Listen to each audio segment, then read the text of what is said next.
Okay, we are live, kind of a special show.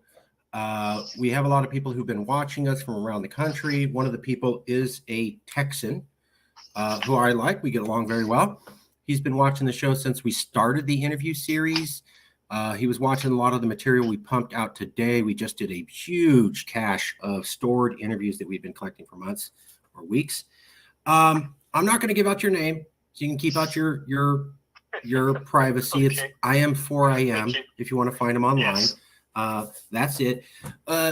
You are male, American, and live somewhere in the middle of America. And That's correct. you have a brain and you can form complete sentences. So we get along. We do. I've been a long time admirer here of your work.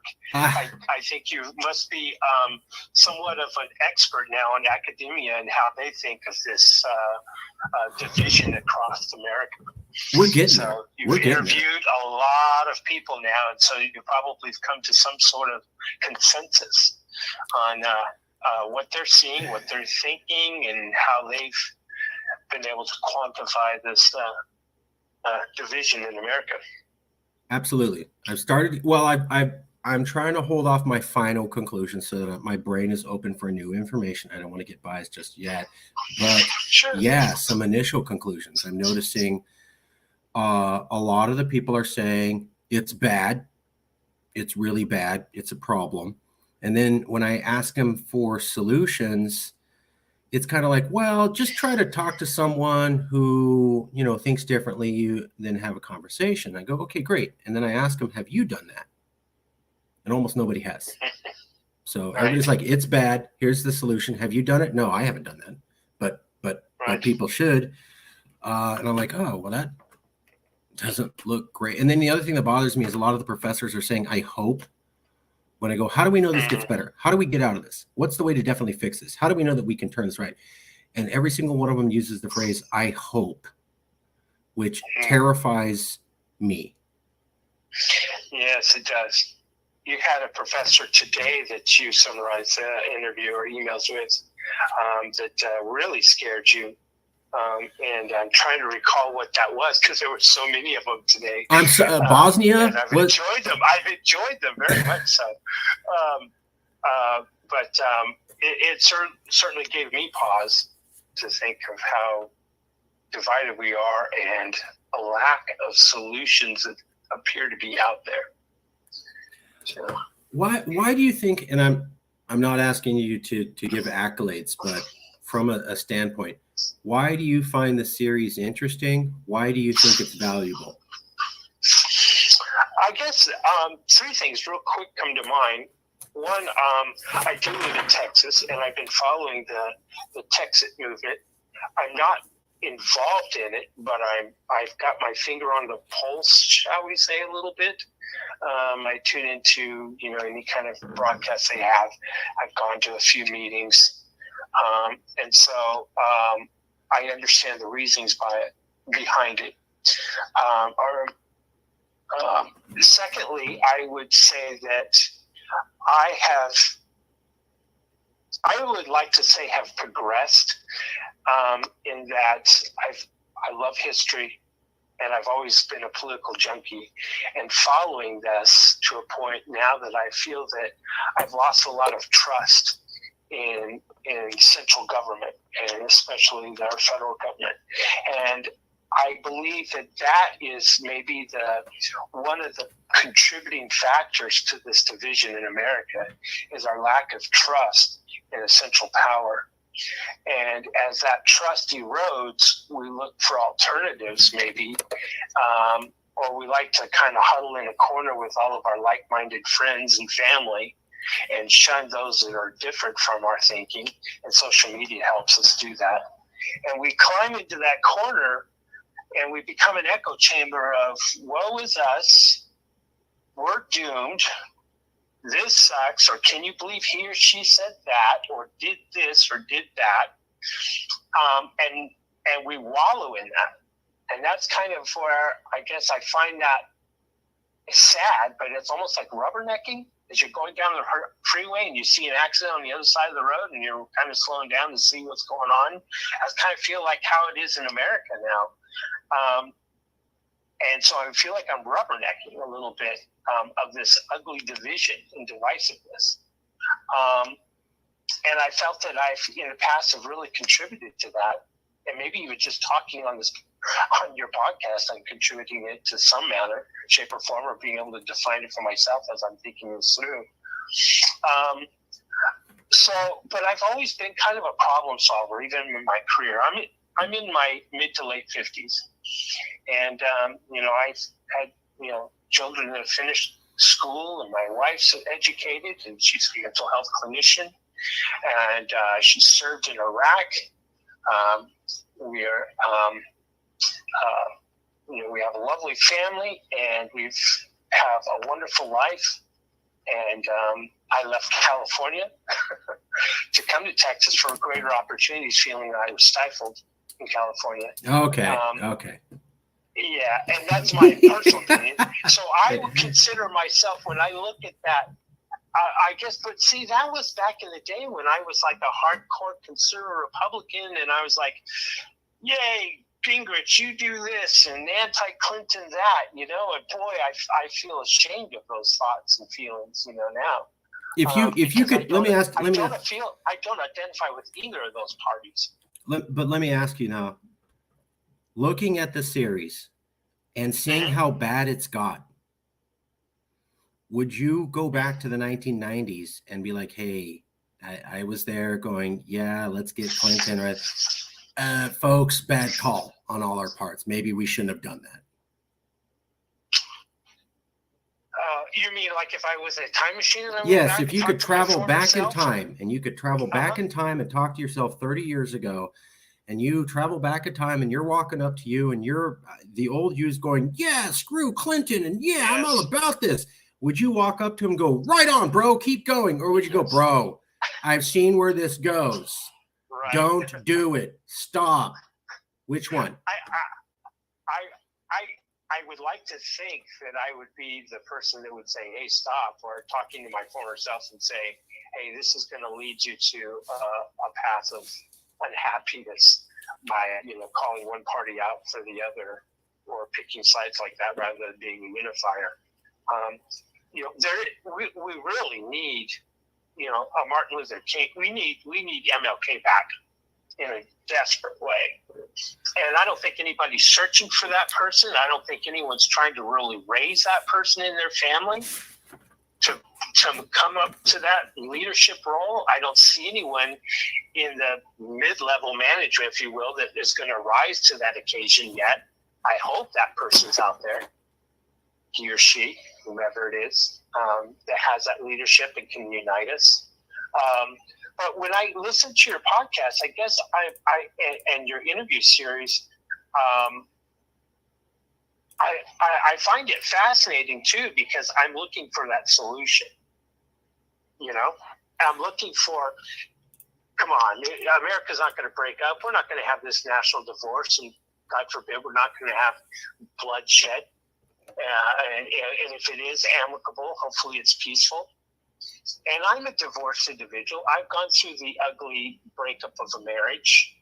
And that was no cakewalk. And there will always be scars that are along that line. So until the day I die and I'm buried, I will carry those scars with me. And if we divide as a nation and break up, we will have those scars, just like individuals who've been in a failed marriage and have those scars. True. For whatever reason of a failed marriage. Sure. Sure. But let me say this, though. I tend to think that we have such large populations, and we look for a small minority few of political elites in Washington to govern us, and our way of life, our economics, our government is so complex. To have just a handful of individuals, or one individual representing millions and millions and millions of constituents, seems ridiculous to me.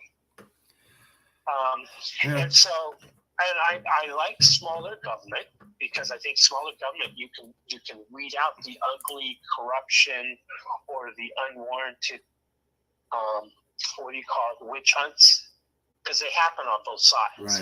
Right. And a smaller government, you can identify them real quickly.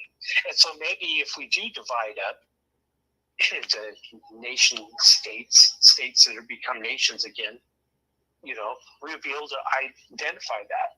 But then that leaves us vulnerable to parties out there that are larger than us, namely China or Russia or whomever rises up to power, and we're all divided.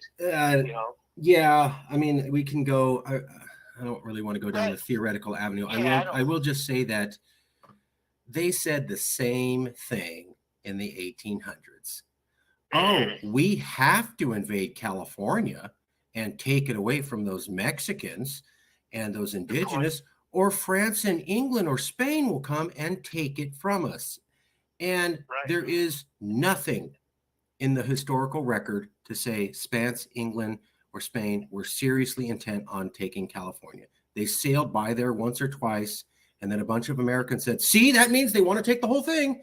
And we know 100 years later, after we looked at all the royal records, there was nothing like that. So when I hear this discussion again, I'm going, do we know that, or are we assuming without question like we did in the 1800s? Right. Good point. I'm just wondering, because Russia apparently is having a hard time invading a country across its border.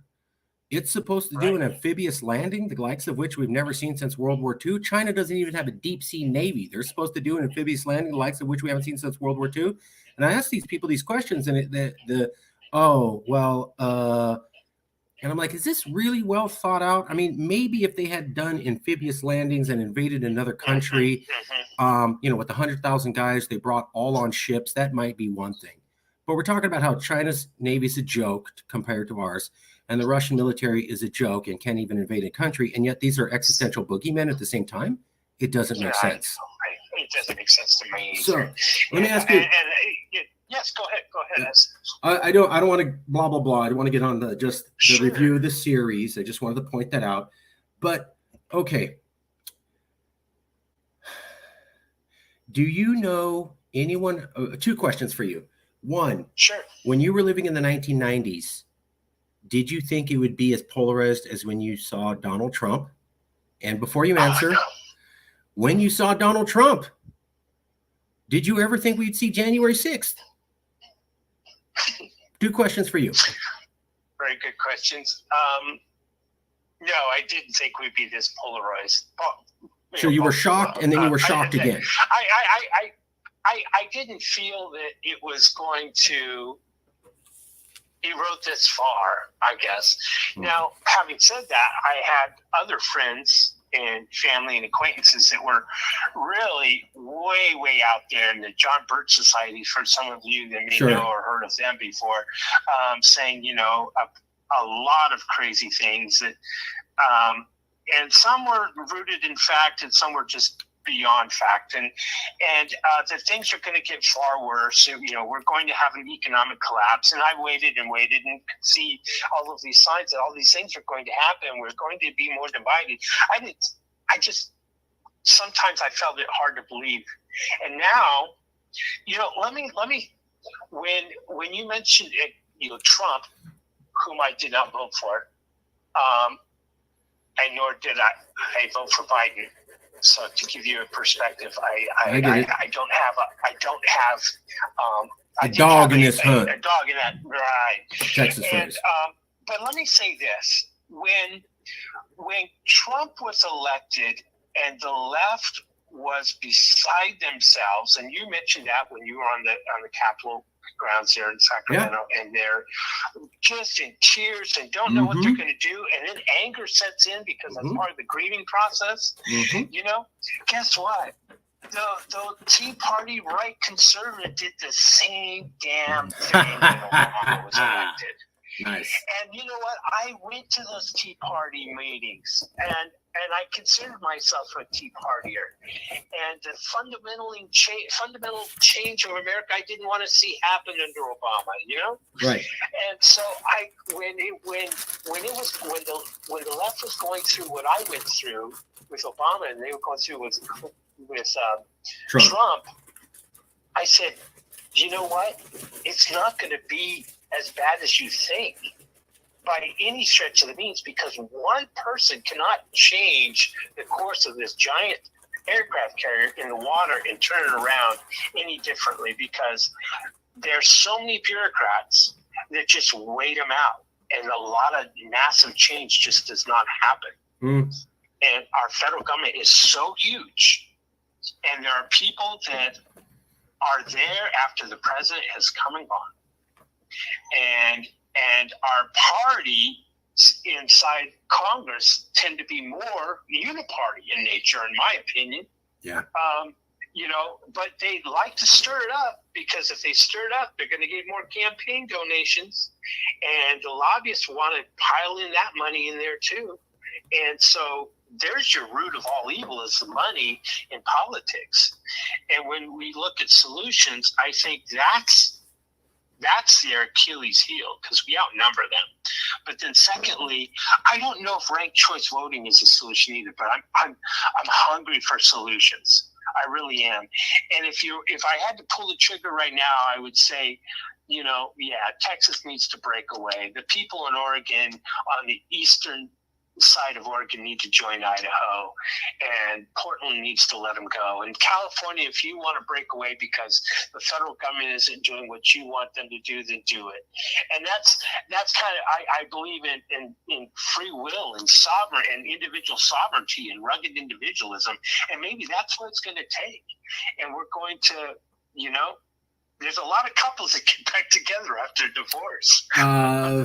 Fair, but I've also read that. Yeah, but I've also read I've statistically read that if you're going to divorce therapy, it's more likely or not you're going to get divorced. So that's right. And I've talked statistically. So. What these conservatives, when they talk about, and you mention this over and over and over and over, and I don't know what they're thinking about. Oh, we need federalism and power to the states, and then abortion comes, and well, we're going to ban it federally.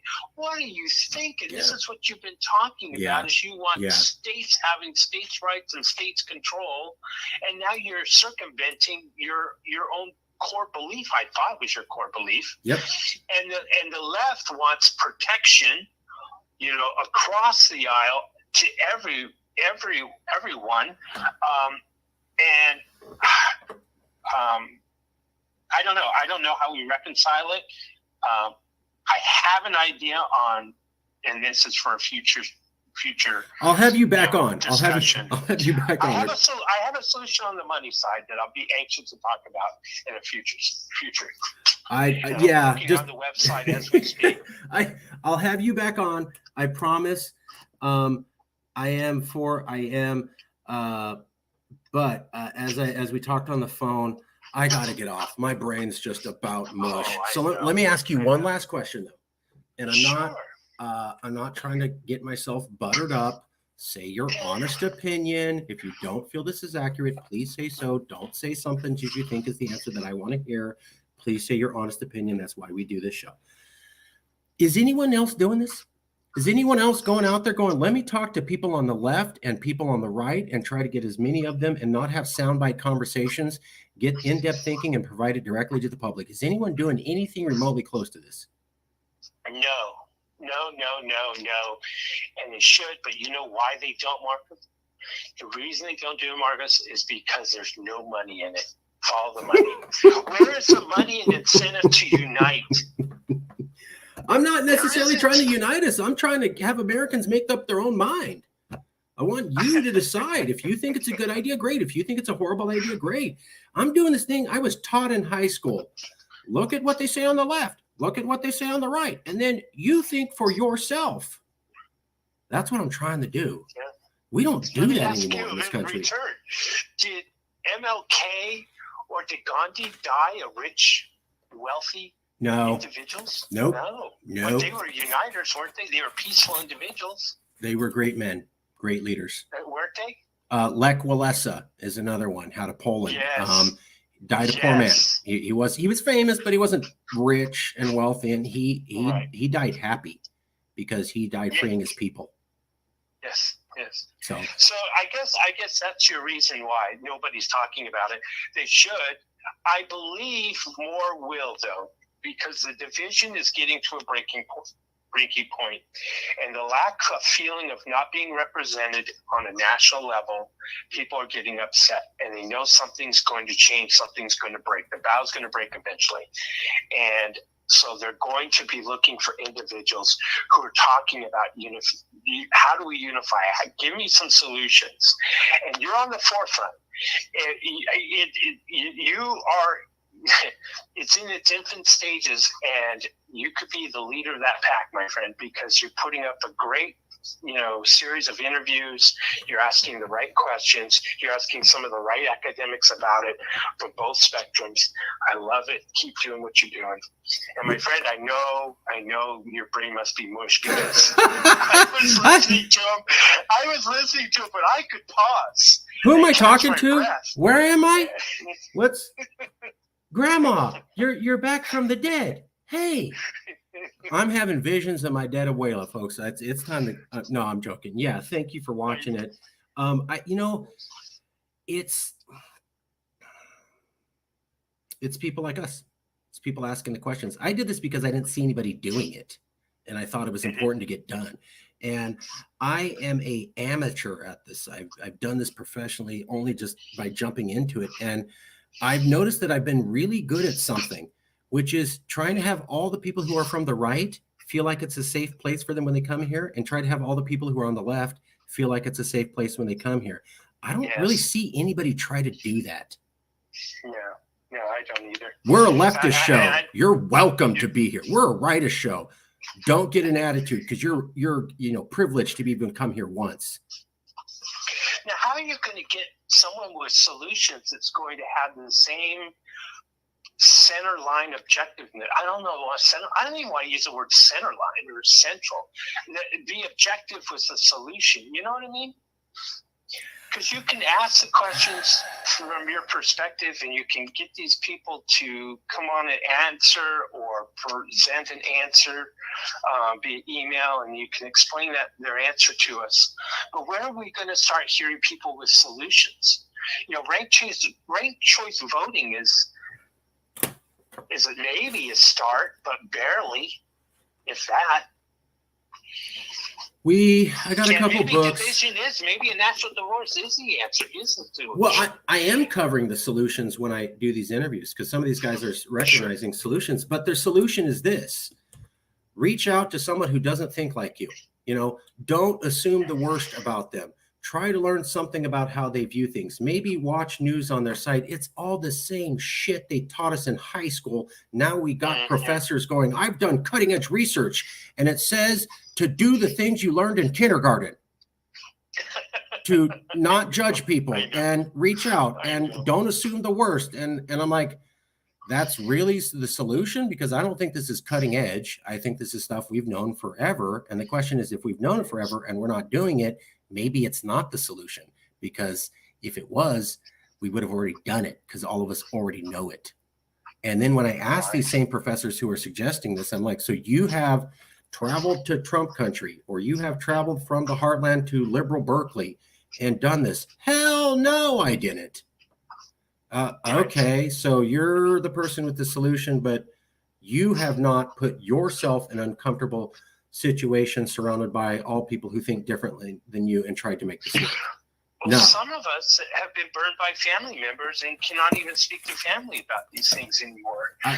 Sure. And so the last thing, they're shy. I mean, they shy away from confrontation. And it doesn't have to be about confrontation, but I believe we do have more commonalities than we have division right now. But social media is not going to. There's no social media site out there that's promoting unity and just breaking the bank. That right, yeah. We're coming to. You got it. If it was profitable to be talking about everybody comes together and kumbaya, maybe they would do it. But I was getting ready to say kumbaya. I was gonna There's say, no, well, there's Truth Social, there's Twitter, and then yeah, there's Kumbaya. and there's no profit motive. There's no profit motive. It's like when they had they tried doing good news. Like news is normally negative and kind of depressing and stuff like that. And they like in the 90s, they tried doing positive news, totally failed. Nobody wanted to watch that. It failed hard. It's the rubbernecking. It's the rubbernecking, factor. Yeah. Bad news travels farther, faster. It's sad. Yeah. It's a human frailty, isn't it? It is, but.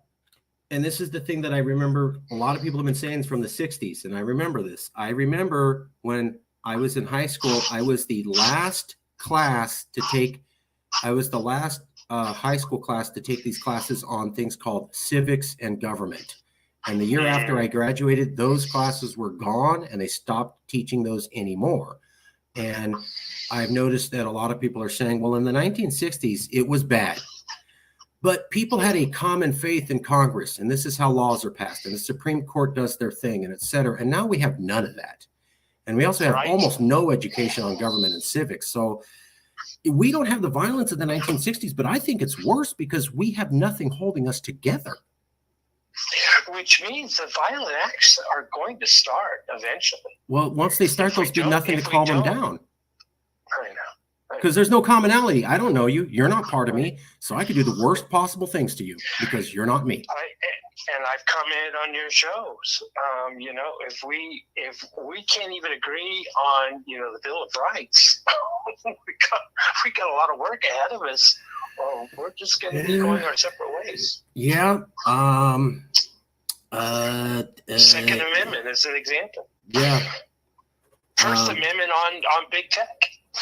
So, yeah. We'll leave it there. Thank you. I will have you back on. Don't thank me. I thank yourself. Pat yourself on the back. You're doing a great job. And don't be discouraged that you don't have a lot of views yet. I'm shadow banned. Yet. You will. Just keep plugging along. And you will. I'm shadow banned. I already know that why. We're shadow banned. So I already know that I don't get the views. And the reason I'm okay with that is because I was only getting like the computer will show me 5 views and then I'll have 10 people call me and say, great show. That's when I knew that I can't trust the metrics as any sort of thing. So I go off this. I go, do I have smart guests who sound smart saying good job like you? That's what I go off of because they can't control that. They can't control it at all. And I'm good at telling who's an idiot and who's smart. And a lot of smart people keep coming forward and go, I never met you, bro, but you seem to be doing the right thing. That tells me more than any metrics from the internet. And it's a fair measuring system that is beyond the ability of the tech countries to control. So that's well, I'll let you go, but I'm going to dox myself in one way. My name is William.